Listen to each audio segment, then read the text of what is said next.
사람은 자신의 생을 마치고 자기의 무덤 앞에 비문을 남기지요.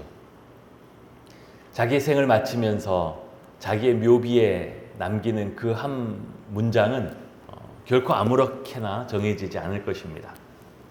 자신의 일평생을 가장 잘 드러내는 문장이나 또는 자신이 일평생 품고 살았던 소망에 대한 표현이나 또는 마지막 이 세상을 향하여 외치고 싶은 그 한마디의 외침이 그 비문의 문장일 것입니다.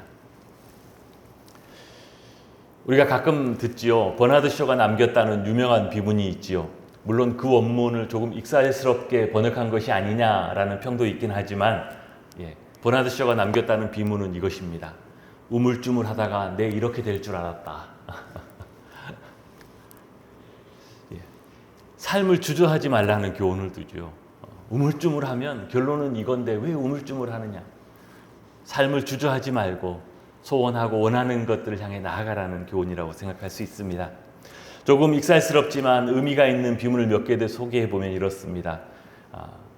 이게 전부예요, 여러분.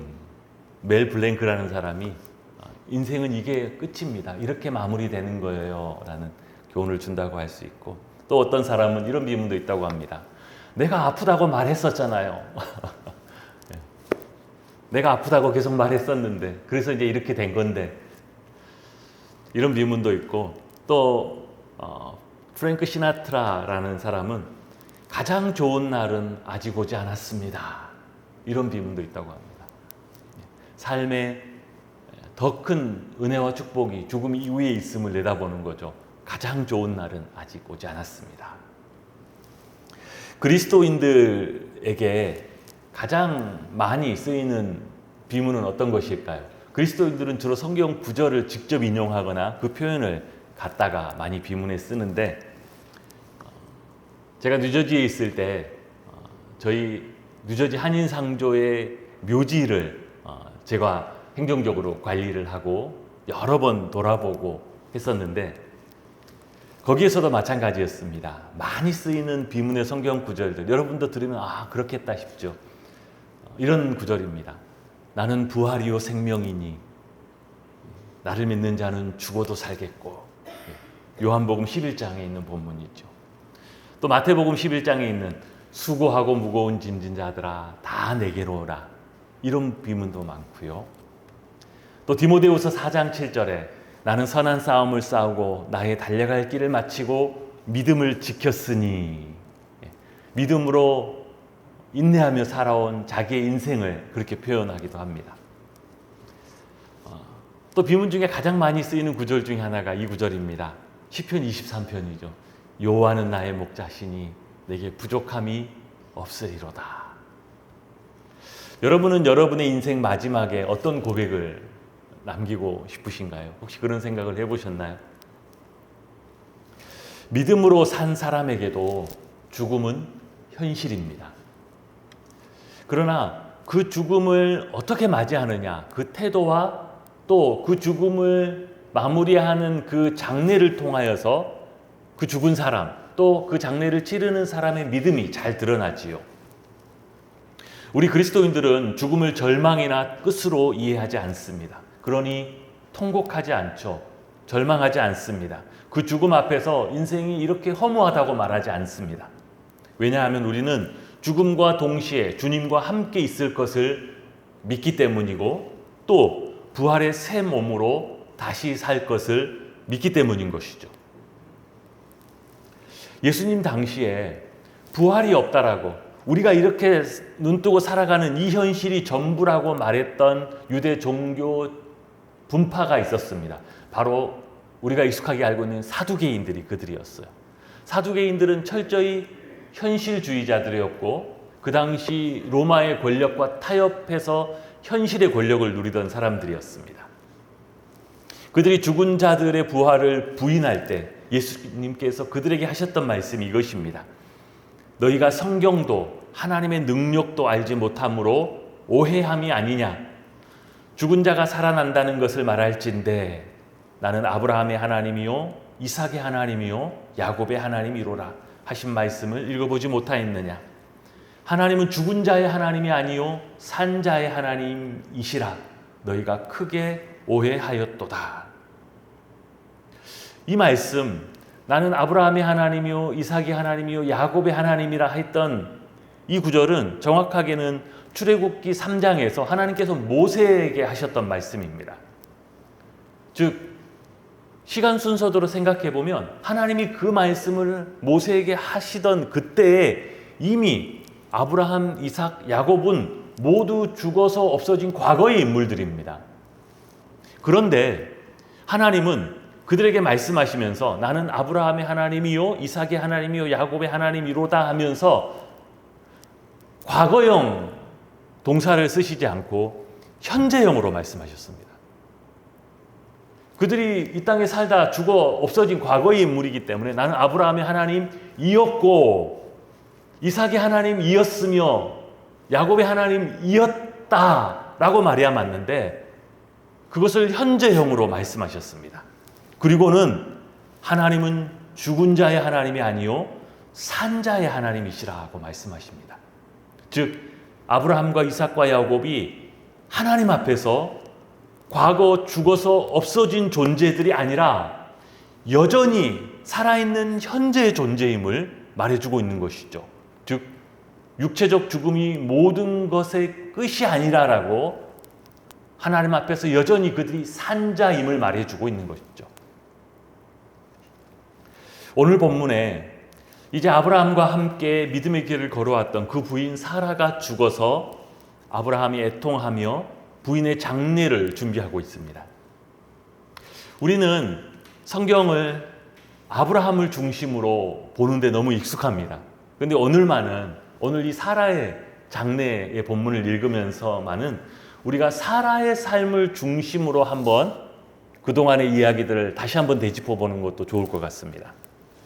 사라는 갈대아 우르에서 살다가 65세까지 아브라함과 함께 자식이 없이 살았었죠. 당시 고대 근동 문화에서 자식이 없다는 것은 여인으로서 참 견딜 수 없는 절망이자 수치였습니다. 그러니 사라가 얼마나 그의 어떤 것과 가정 형편이나 다른 것들과는 무관하게 얼마나 힘겹고 마음고생이 심한 삶을 살았을지 우리가 상상해 볼 수 있죠. 그러던 그가 아브라함의 믿음을 함께 품고 믿음의 여정을 시작하면서 그의 삶의 터전 갈대아 우르를 떠나 약속의 땅 가나안까지 왔어요.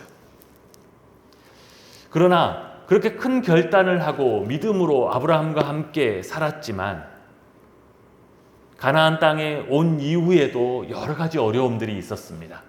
믿음과 자신의 기대와 반대되는 상황들이 많이 있었죠.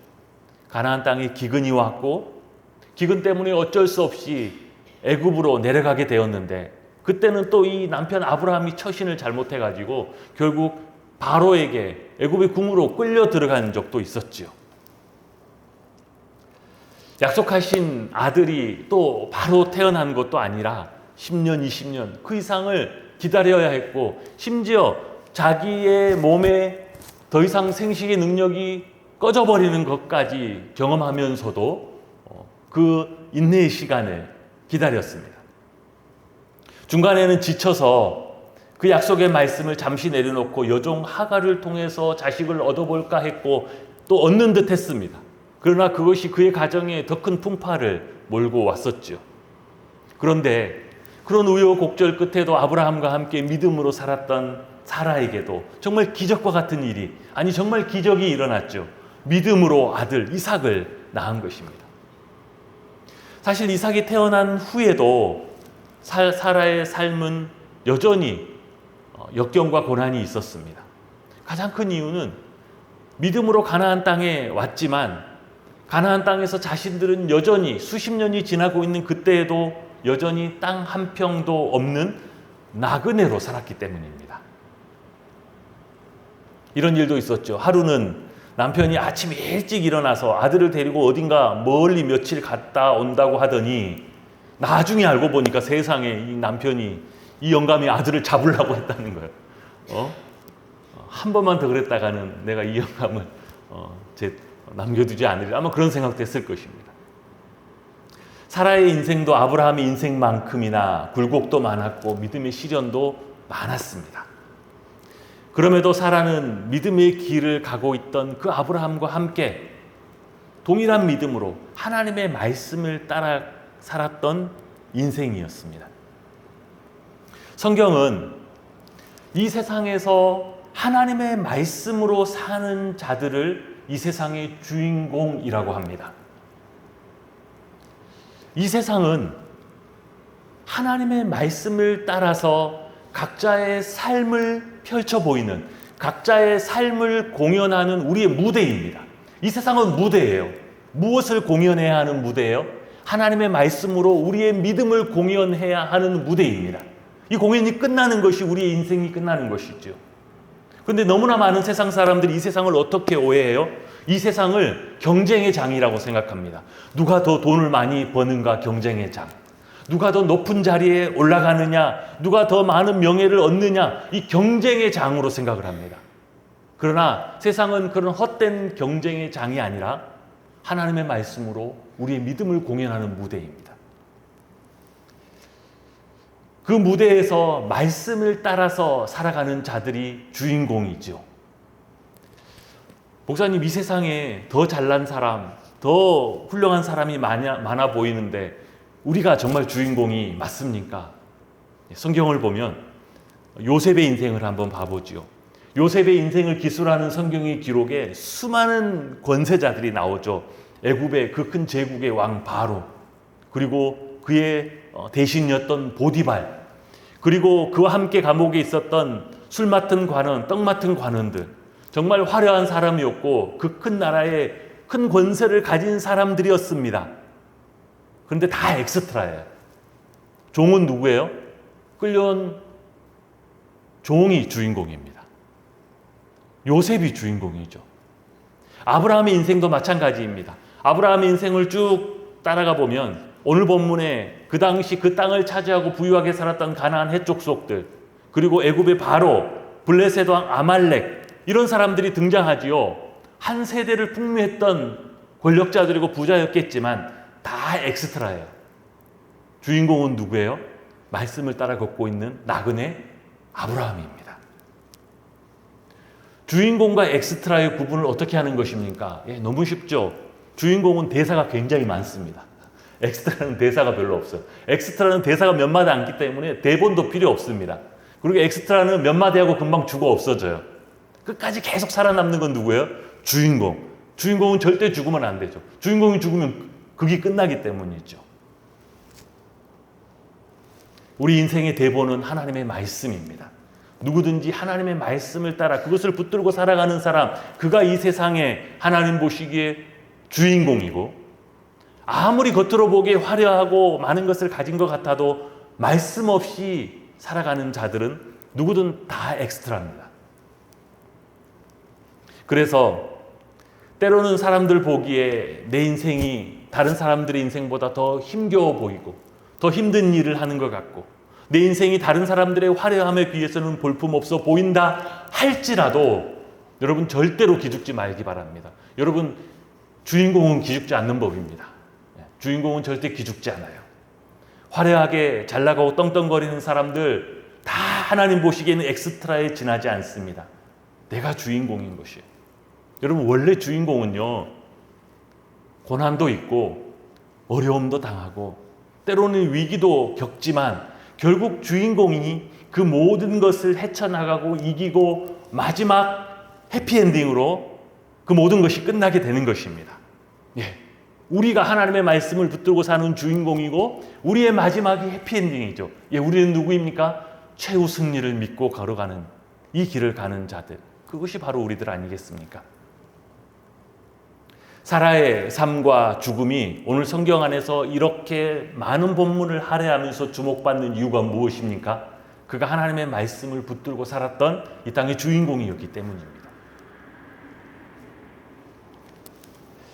아브라함은 하나님의 말씀을 붙들고 부인과 함께 지금까지 살아왔습니다.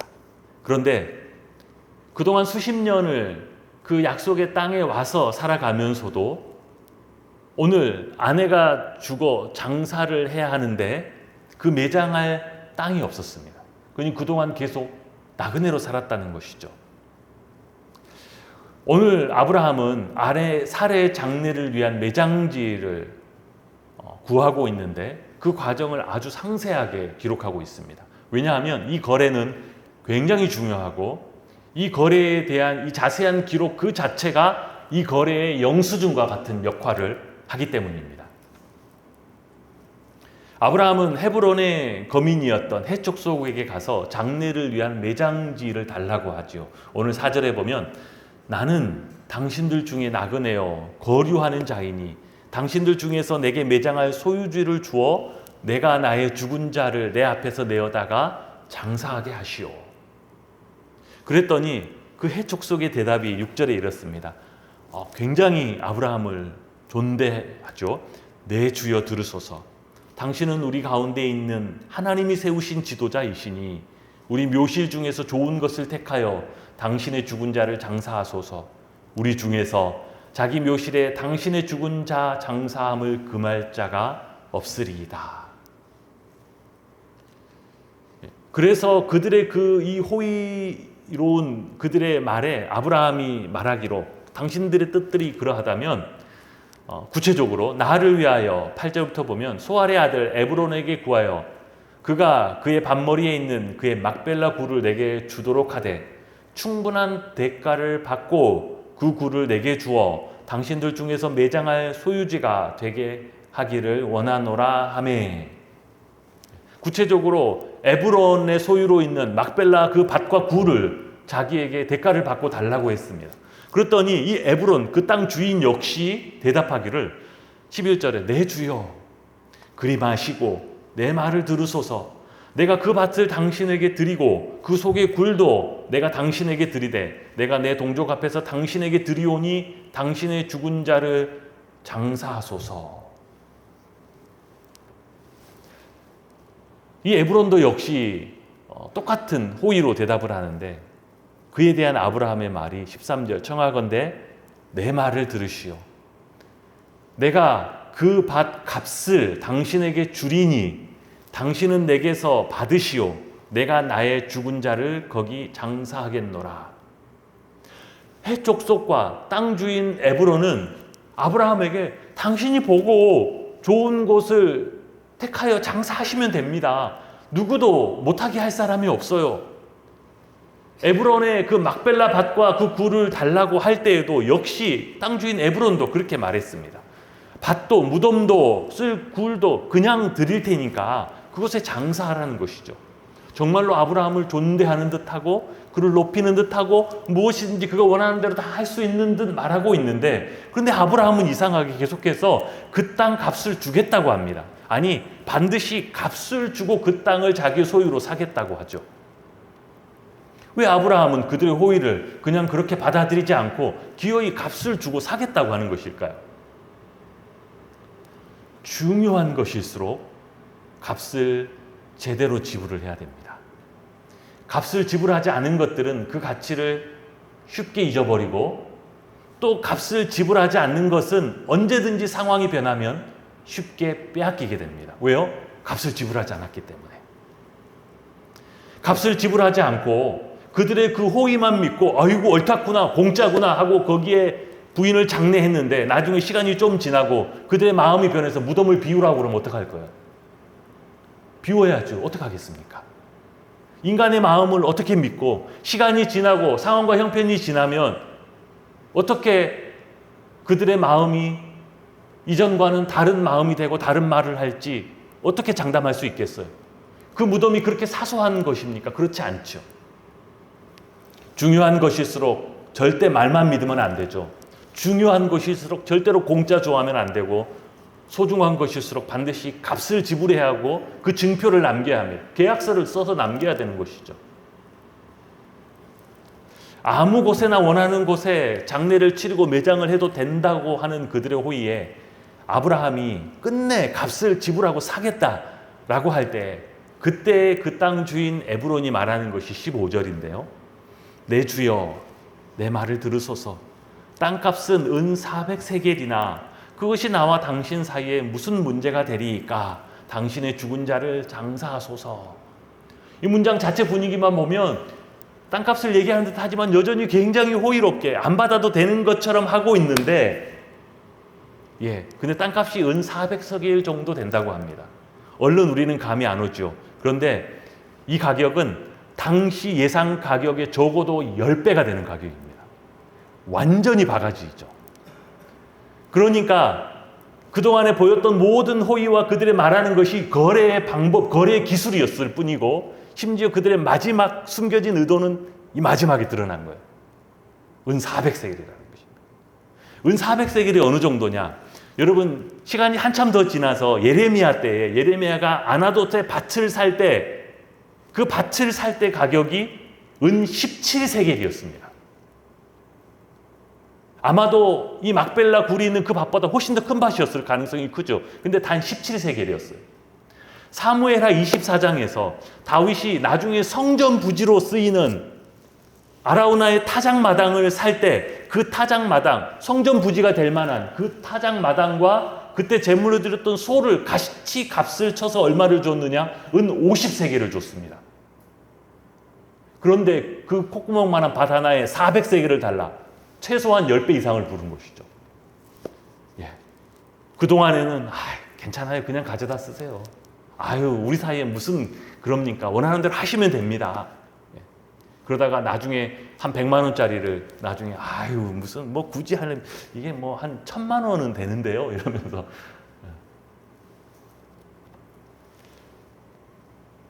그들이 마지막 갖고 있었던 그들의 본심은 이 마지막 말에 표현되어 있죠. 세상 사람들 같으면 말도 안 된다고, 이런 바가지가 어디 있냐고 거래를 그냥 없던 걸로 해버리고 말았겠지만 10배 이상을 말도 안 되는 가격으로 부른 그 해쪽 속 에브론에게 더 놀라운 것은 아브라함의 반응이었습니다. 아브라함은 16절이죠. 아브라함이 에브론의 말을 따라, 에브론이 해쪽 속이 듣는 데서 말한 대로 상인이 통용하는 은 400세겔을 달아 에브론에게 주었으니, 아브라함은 아무 말 없이 그 값을 달아 주었습니다. 단순히 밭 하나, 무덤 하나 값으로는 상상할 수 없는 가격을 아무 말 없이 지불한 것입니다. 아브라함은 성문 앞에서 모든 족속이 보는 데서 그 값을 지불했고, 즉 이 표현은 그 당시의 공적인 계약 과정을 확실하게 실행했다는 뜻입니다. 요즘으로 말하면 확실히 계약서 작성하고 인감증명서 받고 인감도장 찍어서 거래를 마쳤다는 것이죠. 10배 이상을 주고. 그래서 18절입니다. 성문에 들어온 모든 핵적속이 보는 데서 아브라함의 소유로 확정된지라. 그렇게 하고 그곳에 아브라함이 아내 사라의 장례를 그곳에서 치렀습니다. 이렇게 막벨라 굴이 가나안 땅 전체에서 아브라함이 최초로 소유한 그의 땅이 되었습니다. 그는 가나안 땅 전체를 그와 그의 후손에게 주시겠다는 하나님의 약속의 말씀을 믿었습니다. 그 약속의 말씀을 붙들고 살아왔고 그 말씀을 지금도 믿고 있어요. 그런데 이제 벌써 아내 사레가 죽었으니 그 약속이 자신의 생전에는 이루어지지 않을 수도 있을 것입니다. 그래서 아브라함은 자신이 가지고 있는 그 가나안 땅 전체에 대한 하나님의 약속의 말씀으로 주신 그것에 대한 확고한 믿음을 가나안 땅 한 곳에 증표로 남기기를 원하는 것입니다. 아브라함이 그 막벨라를 그 가격에 사고 그곳에 자신의 유언과 또 같은 한 비문을 남겼다면 아마 이런 내용이지 않을까 싶습니다. 제가 한번 이렇게 써봤습니다. 나 아브라함은 하나님의 약속의 말씀을 따라 여기까지 왔고, 백세에도 아들을 주실 수 있는 전능하신 하나님은 이 가나안 땅 또한 당신의 약속대로 나와 내 후손에게 영원히 주실 것을 믿는다. 이제 내 생전에는 이루어지지 않을 수도 있으나 나의 이 믿음을 이 땅에 증표로 남겨 나를 비롯한 나의 후손들에게도 전해지도록 나 아브라함은 여기 이 막벨라를 아무도 움직일 수 없는 영원한 증표로 여기에 남겨둔다. 아브라함은 바로 그 믿음으로 그만한 가치로 그 값을 지불한 것입니다. 오늘 본문의 이 막벨라의 아브라함의 아내 사레가 장사되었습니다. 그리고 시간이 조금 더 지나서 아브라함이 세상을 떠나 아브라함 자신도 이 막벨라 굴에 장사되었습니다. 나중에 그의 아들 이삭과 그의 부인 리브가도 이곳 막벨라에 장사되었습니다. 그리고 야곱과 그의 부인 레아도 이곳 막벨라에 장사되었습니다. 야곱은 애굽에서 죽었죠. 요셉을 따라가서. 그러나 애굽에서 죽었음에도 불구하고 요셉에게 맹세를 시켜서 자신을 이곳 애굽에서가 아니라 헤브론 막벨라에 가서 장사해야 한다고 맹세를 받고, 요셉은 애굽에서 막벨라까지 그 장래의 행렬을 이끌고 그 맹세대로 그곳에 막벨라에 야곱을 장사했죠.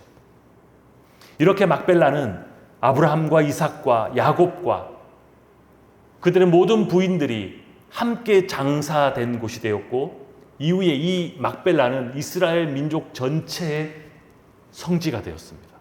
자신들의 모든 믿음의 조상들의 뼈가 다 그곳에 붙여있기 때문이죠. 그들의 조상들이 하나님의 약속의 말씀에 대하여 가졌던 그 믿음, 그들의 그 신앙 고백의 상징물, 그것이 그 막벨라가 되었습니다. 심지어 그때 이후로 모든 이스라엘 민족, 심지어 지금까지도 이 막벨라는 그들의 믿음과 신앙 고백의 상징이자 그 땅이 믿음으로 그들에게 속하였다는 것에 대한 증표로 남아 있습니다.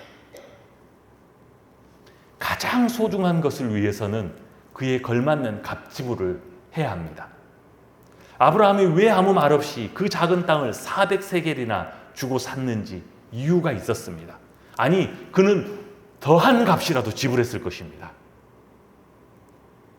그리고 그가 산 그 막벨라는 이후에 값으로는 측량할 수 없는 믿음의 신앙 고백의 기념비가 되어서 지금까지 남아있는 것이죠. 요즘에는 적지 않은 많은 그리스도인들 가운데 자신의 신앙에 값지불을 하지 않아도 된다라고 오해하는 사람들이 있습니다. 그러나 진짜 신앙, 정말로 하나님 앞에 인정받는 신앙은 값지불이 필요합니다. 자신의 신앙에 값지불을 하지려고 하는 추세가 여러 가지로도 설명할 수 있겠지만, 특별히 최근에 대형 교회를 선호하는 추세도 이것의 하나라고 할 수 있습니다. 대형 교회에 가면 장점이 아주 많습니다. 좋은 것이 아주 많지요. 예배의 진행이라든지, 또 유명한 목사님의 말씀이라든지, 또 가면 그 본당의 그 인테리어, 그 조명, 그 시원시원한 스피커 소리, 그 영상, 처음 가면 입이 떡 벌어지죠. 또 내부적으로 보면 양육이나 성경 공부 커리큘럼도 얼마나 잘 준비되어 있고, 자기가 원하기만 하면 언제든지 신앙의 훈련도 받고 배울 수 있는 기회들도 있습니다. 교회 식당이나 교회 카페 이런 데 가면 돈 주고 들어가는 데보다 더 좋아요. 얼마나 좋은지. 거기 앉아 있으면 내가 갑자기 신앙이 엄청 좋아진 것 같고, 이 교회가 다 내 것 같고, 교육부에 아이들을 양육하는 데 가봐도 그 아이들에 걸맞는 여러 가지 인테리어뿐만 아니라 거기에서 교육을 하는 자들이 이미 교육 전문가들이에요. 학위가 있는 전문가들. 얼마나 신뢰가 가는지 모르죠. 다 좋은데 이런 대형교회에 약점이 있습니다. 우리가 쉽게 간과해버리는 약점인데, 그것이 무엇이냐면 값지불을 전혀 하지 않고 편하게 신앙생활을 하게 하는 것입니다. 그러나 값지불을 해본 적이 없는 믿음, 그런 신앙은 그것이 진짜인지 아니면 그냥 그런 느낌인지, 그런 착각인지 한 번도 제대로 검증된 적이 없다는 것을 깨달아야 합니다. 값지불을 하지 않은 믿음은 검증되지 않은 믿음인 것이죠. 진짜 소중한 것들 중에서 값지불을 요구하지 않는 것은 이 세상에 없습니다. 오히려 정말 소중한 것일수록 그에 걸맞는 갑지불을 요구하죠. 신앙도 아무 갑지불을 하지 않은 신앙은 진짜 내 신앙이 아닙니다. 내가 갑지불을 한 그 신앙이 진짜 내 신앙이 됩니다. 신앙생활을 하나님의 뜻대로 말씀을 따라 바로 하기 위해서는 반드시 갑지불을 하게 된 환경이 생기죠. 포기해야 되는 것들이 생겨납니다. 어느 순간 하나님의 말씀이 내 마음에 부딪혀 올 때, 그 말씀이 내 안에서 계속 울릴 때, 그 말씀을 따라가기 위해서 내 뜻, 내 계획, 내 욕망을 포기하고 갑지불을 해야 할 때가 있죠. 그리고 그 갑지불을 할 때, 그때 그 믿음이 진짜 살아있는, 하나님 앞에 인정받을 수 있는 내 믿음, 내 신앙이 됩니다. 그렇게 말씀을 따라 이 세상에 맞선 여러분의 신앙적인 결단과 순종, 그 갑지불한 그것이 여러분의 막벨라가 되는 줄 믿습니다. 우리 개선문 교회에 둘러보면 아직 부족한 것이 많이 있죠.